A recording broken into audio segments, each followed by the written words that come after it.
আসসালামু আলাইকুম গাইস, আজকের এই ক্লাসটাতে আমরা আলোচনা করব ফরেক্স ট্রেডিং কি।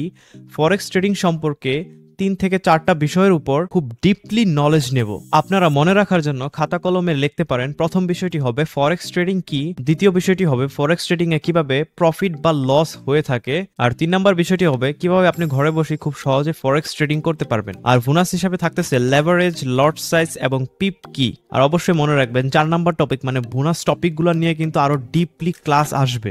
আচ্ছা, আপনাকে যদি আমি প্রশ্ন করি আপনি কি কখনো ফরেক্স ট্রেডিং করেছেন, আপনি কিন্তু উত্তরে সহজেই বলবেন না, আমি কখনো ফরেক্স ট্রেডিং করিনি, বা করে থাকতে পারেন। কিন্তু ইন্ডিভিজুয়ালি আমরা কিন্তু কোনো না কোনো ভাবে কোনো না কোনো দিন আমরা আমাদের নিজের অজান্তেই ফরেক্স ট্রেডিং করে ফেলেছি, বা হয়তো ভবিষ্যতে করবেন, বা ভবিষ্যতে আমাদের নিজেদের অজান্তেই কিন্তু আমরা ফরেক্স ট্রেডিং করে ফেলেছি বা ভবিষ্যতে করবেন। তো এখন আসি ফরেক্স ট্রেডিংটা কি, এন্ড আমি কেন এই কথাটা কনফার্ম হয়ে বললাম যে আপনি ফরেক্স ট্রেডিং হয়তো আপনার অজান্তে করে ফেলেছেন, আপনারা এখনই বুঝতে পারবেন। এখন কথা হচ্ছে ফরেক্স ট্রেডিং কি। ধরেন আপনি কোনো কারণবশত বা কোনো ট্যুরে ইউএসএতে যাচ্ছেন, আর যখনই আপনি বাংলাদেশ থেকে ইউএসএতে গিয়ে পৌঁছালেন তখন কিন্তু আর আপনি বাংলাদেশের টাকা নিয়ে ইউএসএতে যাইতে পারবেন না, বা যদি জানো সেটা কিন্তু আপনি খরচ করতে পারবেন না। তো আপনাকে কি করতে হবে? অবশ্যই বাংলাদেশের টাকাটাকে ব্যাংকের মাধ্যমে আপনাকে এক্সচেঞ্জ করতে হবে, বা আপনাকে কিছু ডলার ক্রয় করতে হবে। আপনি হচ্ছে ডলার ক্রয় করা বলতে পারবেন না, এটা যদি আমরা স্মার্টলি বলি যে আপনাকে টাকা টু ডলার এক্সচেঞ্জ করতে হবে। ব্যাংকের মাধ্যমে যখন আপনি টাকা টু ডলার এক্সচেঞ্জ করবেন, এক্সচেঞ্জ করার পরে আপনি হচ্ছে আমেরিকাতে গিয়ে ইউএসএতে গিয়ে আপনি হচ্ছে সেই ডলারটাকে ইউজ করতে পারবেন বা সেটাতে পারচেস করতে পারবেন। এই যে এখানে আপনি টাকা বাংলাদেশের টাকাটাকে এক্সচেঞ্জ করে ফরেন কারেন্সিতে এক্সচেঞ্জ করে ইউএস ডলার করলেন, এটিও কিন্তু একটি ট্রেডিং হয়ে গেল। ট্রেডিং মূলত এটাই, আপনি কোনো দেশের কারেন্সিকে অন্য একটি দেশের কারেন্সি দিয়ে এক্সচেঞ্জ করাকেই ট্রেডিং বলে। বা আপনি যদি আমেরিকার থেকে আবার ফিরে আসেন, ফিরে আসার সময় যদি আপনার কাছে $100 থেকে ধরেন আপনি $50 খরচ করে ফেলেন, আরও $50 রয়েছে, সেই টাকাটা আইনা কিন্তু আপনি সরাসরি বাংলাদেশে ইউজ করতে পারবেন না। আবার সেই ব্যাংকের কাছে যেতে হবে, ব্যাংককে বলতে হবে যে আপনি আমাকে ডলার টু বাংলাদেশি টাকা করে দেন।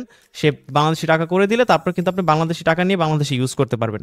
এই যে একটা প্রক্রিয়া চললো এখানে, এটাই মূলত ফরেক্স ট্রেডিং। সহজ কথায় যদি আমরা বলতে যাই, ফরেন যে কোনো কারেন্সির সাথে কোনো কারেন্সির এক্সচেঞ্জ করাকে ফরেক্স ট্রেডিং বলে। আশা করি আপনাদেরকে এই বিষয়টি খুব সুন্দরভাবে বোঝাতে আমি সক্ষম হয়েছি। আপনি যদি এই বিষয়টি না বুঝে থাকেন তাহলে আবারও এই ভিডিওটি দেখা শুরু করেন প্রথম থেকে। সো এবার চলে যাওয়া যাক নেক্সট টপিকের উপর, ফরেক্স ট্রেডিংয়ে কিভাবে প্রফিট বা লস হয়ে থাকে। আপনাদেরকে এই প্রফিট বা লস হওয়ার বিষয়টি বোঝানোর জন্য আমি কিছু পিকচার গুগল থেকে কালেক্ট করেছি। সো দেখতে পাচ্ছেন এই পিকচারটাতে কিন্তু সুন্দরভাবে ইউরো এবং কি ইউএস ডলারের এক্সচেঞ্জ রেট দেওয়া রয়েছে 1.25, মানে 1 ইউরো সমান সমান 1.25, মানে $1.25 পাবেন। এটা একটা এক্সচেঞ্জ রেট। সো ধরেন সে আগের মতো কোনো কারণবশত আপনি আমেরিকা থেকে ইউরোপে গিয়েছেন, তখন অবশ্য কি করতে হবে আপনাকে? আমেরিকার কারেন্সি ইউএস ডলার তো আর ইউরোপে যা ইউজ করতে পারবেন না, তাই আপনাকে অবশ্যই ব্যাংকের কাছে আগে যেতে হবে। যাওয়ার পরে ওই ইউএস ডলারকে ইউরোপ কারেন্সিতে কনভার্ট করতে হবে বা ইউরোতে কনভার্ট করতে হবে। সো আপনি এখন $10,000 নিয়ে ব্যাংকের কাছে যাওয়ার পর ব্যাংকে বললেন যে আমাকে সেটা ইউরোতে কনভার্ট করে দিতে। তো সেই দিনের এক্সচেঞ্জ রেট অনুযায়ী আপনাকে $10,000 বিনিময়ে 8,000 ইউরো দিল। সো আপনি সেই 8,000 ইউরো নিয়ে ইউরোপে গেলেন, ঘুরলেন ফিরলেন, খাইলেন, অনেক কিছু করলেন, গার্লফ্রেন্ড নিয়ে ঘুরলেন, আড্ডা দিলেন, এটসেট্রা এটসেট্রা। মানে একটু ফানি হইতে বললাম, কিছু মনে করেন না কেউ।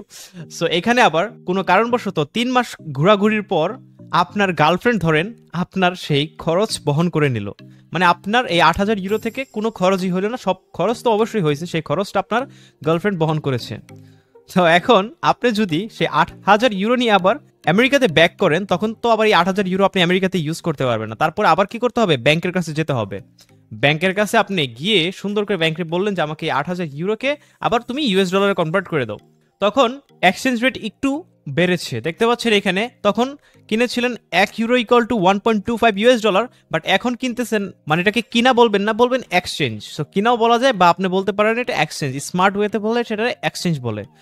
সো এখন আইসা আপনি যখন আবারও এক্সচেঞ্জ করতেছেন 8,000 ইউরোকে ইউএস ডলারে, তখন দেখতে পাচ্ছেন 1 ইউরো ইকুয়াল টু 1.26, মানে 1 সেন্ট বেড়েছে।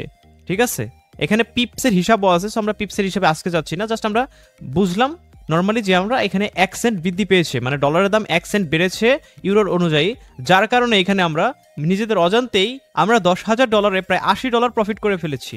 কারণ আমরা যখন ইউএস থেকে ইউরোপে গিয়েছিলাম তখন 1 ইউরো সমান সমান ছিল $1.25, যখন আবার 3 মাস পরে ইউরোপ থেকে আবার ইউএসএতে ব্যাক করব তখন 1 ইউরো সমান সমান ছিল $1.26। দ্যাট মিনস আমরা আমাদের নিজের অজান্তেই এইখানে $80 প্রফিট করে ফেললাম 1 সেন্ট আপ ডাউন হওয়ার কারণে, উপরে যাওয়ার কারণে।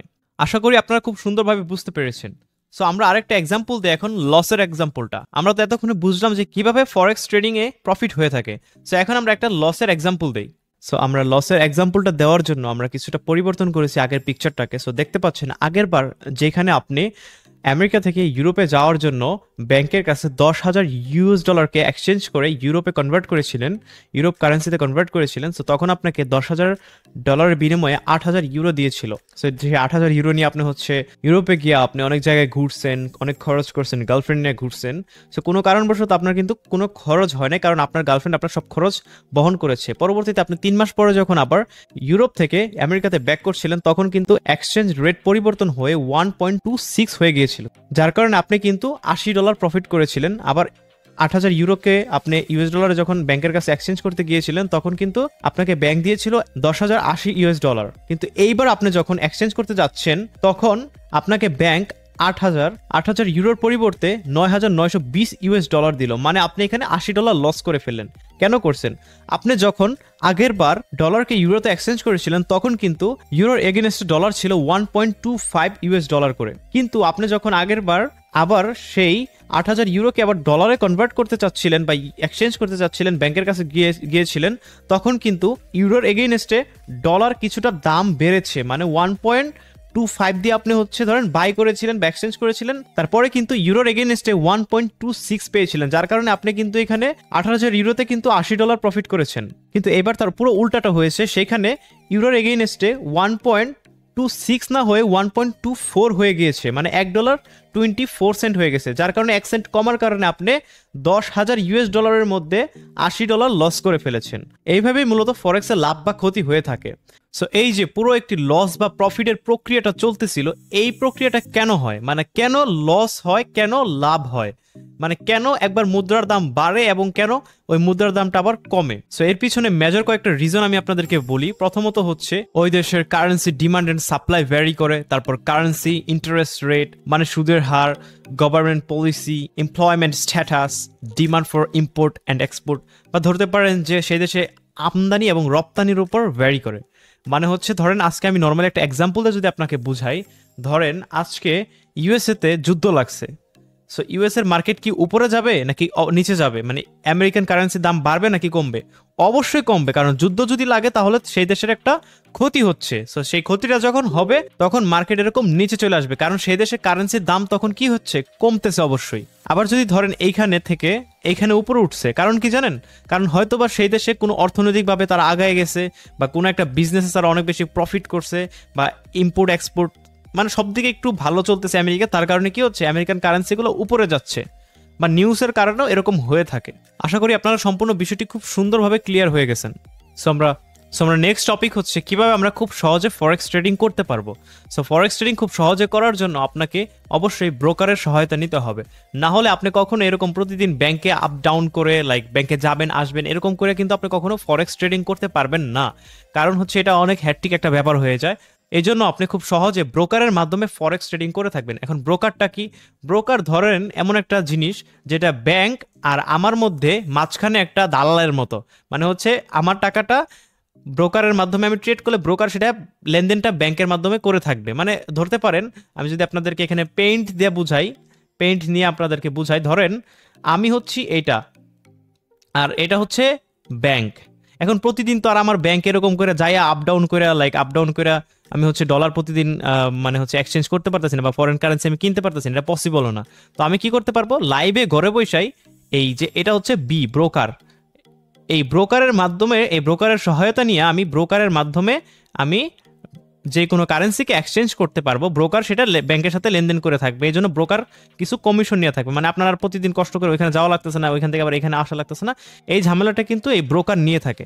আবার এই ব্রোকার কিন্তু আমাদেরকে নানান ধরনের সুবিধা দিয়ে থাকে, সুবিধাগুলোর প্রথম সুবিধা হচ্ছে ব্রোকার আমাদেরকে লেভারেজ দিচ্ছে, মানে ঋণ দিচ্ছে। লেভারেজ নিয়ে ডিটেলস ক্লাস আসতেছে, সো এটার জন্য ওয়েট করেন। সো শুধু জানেন লেভারেজ হচ্ছে ঋণের মতো, মানে আপনি ব্যাংকের কাছ থেকে ঋণ নিয়ে আপনি ট্রেড করতে পারবেন, ঠিক আছে? ধরেন আপনার একটা ট্রেড করার জন্য আপনার ডলার প্রয়োজন $1000, এখন আপনার কাছে আছে $100, আপনি কিন্তু ব্রোকারের কাছ থেকে লেভারেজ নিয়ে সেই $1000 ট্রেডটা $100 নিতে পারবেন, ঠিক আছে? এভাবে মূলত ব্যাংকে লেভারেজ দিয়ে থাকে।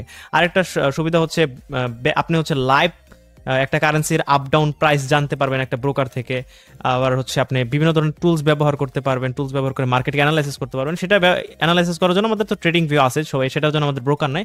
সো ব্রোকার একটা মাধ্যম, ঠিক আছে? এই হিসাবে আপনারা ব্রোকারের মাধ্যমে খুব সহজে ফরেক্স ট্রেডিং করে থাকবেন বা করতে পারবেন। সো এখন চলে আসি একটু ভুনাস, যে lots, leverage and pips. PIP, তিনটা জিনিস মনে রাখেন, শুধু আপনাদের শিখতে হবে না, পরে আমি আস্তে আস্তে শিখাই দিব। Pips, PIP, percentage in point, lots, আর হচ্ছে লেভারেজ। লেভারেজ মানে হচ্ছে ঋণ।